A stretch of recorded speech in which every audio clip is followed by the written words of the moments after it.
నేడు లోక్సభ ముందుకు వక్ఫ్ సవరణ బిల్లు 8 గంటల పాటు చర్చ జరపాలి అని బీఎస్సీలో నిర్ణయం.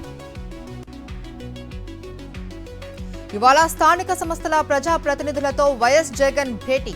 ఉప ఎన్నికల్లో పార్టీ విజయం కోసం పనిచేసిన వారికి అభినందనలు.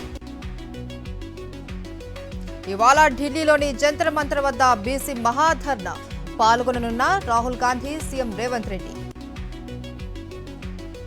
మరోసారి అప్పు చేసేందుకు సిద్ధమైన కూటమి ప్రభుత్వం. గురువారం మరో 5,750 కోట్లు అప్పు చేయనున్న చంద్రబాబు. వైఎస్ జగన్ హయాంలో గ్రీన్ ఎనర్జీలో ఏపీ టాప్. పునరుత్పాదక శక్తి సామర్థ్యంలో రాష్ట్రానికి 5వ స్థానం వెల్లడించిన ఎనర్జీ స్టాటిస్టిక్స్ ఇండియా నివేదిక. ఇవాళ సుప్రీంకోర్టులో బీఆర్ఎస్ ఎమ్మెల్యేల ఫిరాయింపుల కేసు విచారణ. వాదనలు వినిపించనున్న స్పీకర్ తరపు న్యాయవాదులు. తెలంగాణలో ప్రారంభమైన సన్న బియ్యం పంపిణీ. తొలి రోజు 7,619 దుకాణాల్లో బియ్యం తీసుకున్న లబ్ధిదారులు. హెచ్సీయూ భూములపై రాజకీయ రగడ. విద్యార్థుల నిరసనలకు ప్రతిపక్షాల సపోర్ట్. అనవసర రాద్ధాంతమంటూ మంత్రుల ఆగ్రహం. ఏపీలో కొనసాగుతున్న కూటమి ప్రభుత్వ కక్ష సాధింపు చర్యలు. తిరుపతిలో వైఎస్ఆర్సీపీ కార్యకర్త బాలాజీని అక్రమ అరెస్టు చేసిన పోలీసులు. ఏపీలో నేటి నుండి ఆర్టీసీ ఉద్యోగుల నిరసనలు. పెండింగ్ సమస్యలను వెంటనే పరిష్కరించాలి అని డిమాండ్. హైదరాబాద్ పహాడీ షరీఫ్లో జర్మనీ యువతిపై క్యాబ్ డ్రైవర్ అత్యాచారం. నిందితుడు అబ్దుల్ అస్లాంను అదుపులోకి తీసుకున్న పోలీసులు. కామారెడ్డి జిల్లా పొందుర్తిలో విషాదం. అప్పుల బాధ తట్టుకోలేక రైతు స్వామి ఆత్మహత్య. అనంతపురం జిల్లా కసాపురం నెట్టికంటి ఆంజనేయ స్వామి ఆలయంలో ముగిసిన ఉగాది ఉత్సవాలు. చివరి రోజు లంకా దహనం నిర్వహించిన ఆలయ అర్చకులు.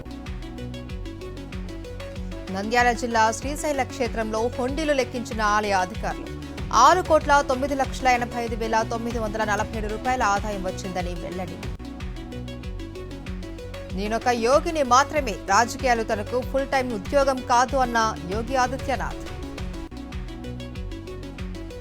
యూపీలో బుల్డోజర్ యాక్షన్ పై సుప్రీంకోర్టు సీరియస్. ప్రభుత్వ చర్యలు అమానవీయము అన్న ధర్మాసనం 6 వారాల్లోగా పరిహారం చెల్లించాలి అని ఆదేశం.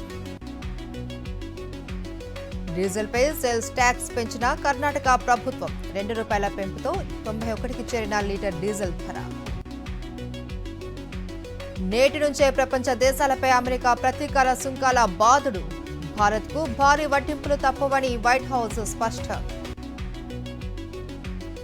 మయన్మార్లో మరోసారి భూప్రకంపనలు. రిక్టర్ స్కేల్పై తీవ్రత 4.7గా నమోదు. 2,700కు చేరిన మృతుల సంఖ్య.